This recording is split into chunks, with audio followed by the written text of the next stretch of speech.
Starting off, Apollo is the Greek god of prophecy, oracles, music, song, poetry, archery, healing, plague, disease, and protection of the young. That's a lot, but let's start at the beginning. Apollo is the son of Zeus, the king of the gods, and Leto, a titan. He was an affair baby. Leto, needing to give birth, was rejected by everyone in Greece for they feared Hera's wrath. Leto, being desperate, ventured to the island of Delos. Delos gave birth painlessly to Artemis, Apollo's twin sister. But once Apollo was meant to be born, the pain began to swarm Leto. Apollo's birth was hard and lasted 9 days. This was because Hera had kidnapped the god of childbirth and rage of the affair. You would think this would be the end of Hera's torture upon Leto, but you'd be very, very wrong. Leto was harassed by many earth creatures sent and created by Hera in spite. This made caring for her own twin babies incredibly difficult. Titus, an earth-born giant, tried to abduct Leto, but his advances were stopped by Apollo, who slayed him with his arrows. Then there was Python, a giant serpent guarding the oracle of Delphi, who was slain by Apollo because he had SA'd Leto while she was still pregnant with the twins. The torture not only did not end there, but continued throughout their entire lives until adult godhood.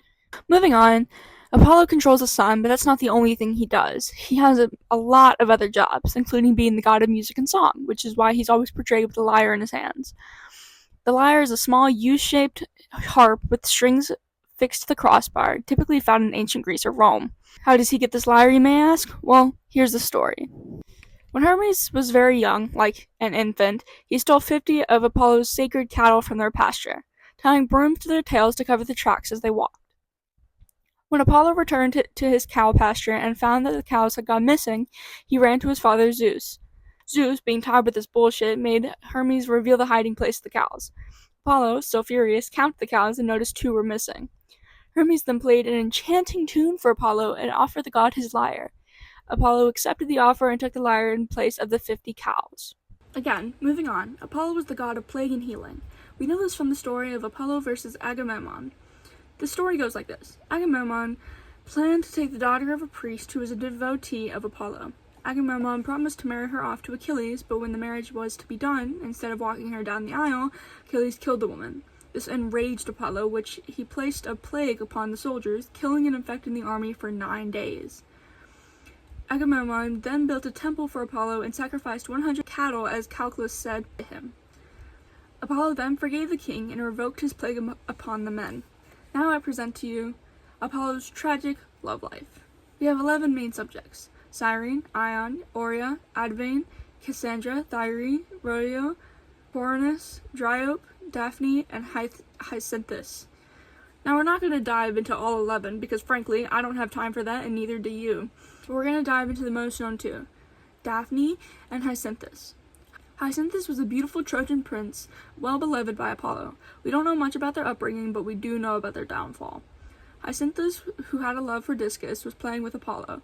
As the 2 were playing, Apollo sent the disc flying up to scatter the clouds, and Hyacinthus, being young and adorable, went running after it laughing. The disc went soaring through the air, and Zephyrus, or Boreas, filled with jealousy, hit Hyacinthus in the head with the discus, immediately killing him. Apollo anxiously tried healing him, but because the death was divine intervention, he could not be healed.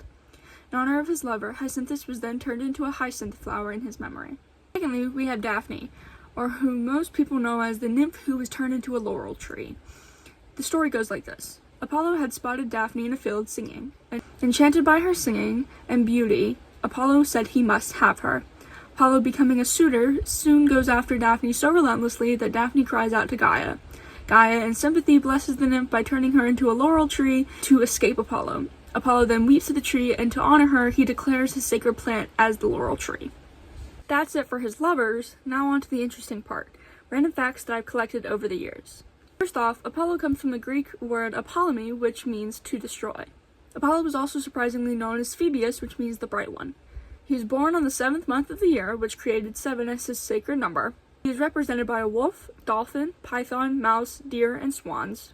He also has a total of 26 siblings: Artemis, Ascius, Angelos, Aphrodite, Ares, Athena, Dionysus, Ethia, Enyo, Eris, Ursa, Hebe, Helen of Troy, Hephaestus, Hercules, Hermes, Minos, Pandia, Persephone, Perseus, Rhadamanthus, the Graces, the Horai, the Laeti, the Muses, and the Morai. Apollo has 4 divine children, 52 mortal children, and 6 immortal children, 62 children combined overall. Apollonian and Destinian are considered the 2 opposing sides of artistic creation. What do you think? Let me know in the comments. That's it for today, and don't forget to like if you liked the video and subscribe for more content like this. Bye-bye!